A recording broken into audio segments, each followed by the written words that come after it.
Happy National Poetry Month. 10% luck, 20% skill, 15% concentrated power of will, 5% pleasure, 50% pain, and 100% reason to remember the name. I'm going to be perfectly straight with you. I have not always liked poetry. In fact, I hated it. When I started my master's program in English, I registered late and I had to take what classes I could get into, and at the time, unfortunately, I thought the only class I could get into was a poetry class. And I started off the first class, I think the first assignment, we were assigned a book, and I hated it so much. And I announced that in class, which, if you knew me, that was huge because I am pretty shy in class. I know you guys wouldn't believe it, but at the time I was very shy and I didn't like raising my hand and talking. My favorite poet is Emily Dickinson. One of her poems in particular influenced me. When I was struggling to get published, a friend of mine gave me a necklace charm for my birthday.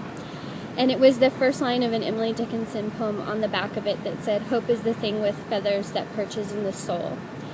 And that poem has become so near and dear to me. It's actually included in Touched. You'll come across it when you read that book.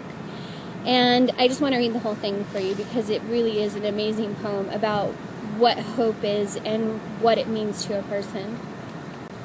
Hope is the thing with feathers that perches in the soul and sings the tune without the words and never stops at all. And sweetest in the gale is heard, and sore must be the storm that could abash the little bird that kept so many warm. I've heard it in the chillest land and on the strangest sea, yet never in extremity it asked a crumb of me. So I love what she gets across there, and I love that she uses a symbol of a little bird to get it across. That hope is something that we need, and it's not something that costs you anything to have. So if you have not read Emily Dickinson, I wholeheartedly encourage you to do so. Her poems are usually very short and very accessible. And better yet, if you are a writer, I encourage you to get to know poetry techniques. They come in really useful when you're writing. The way that poets use repetition, or they use alliteration, or the way line breaks can be used to draw attention to a particular thing. Those are things that can be so useful in writing. If you have an understanding of them, they can do amazing things for your work.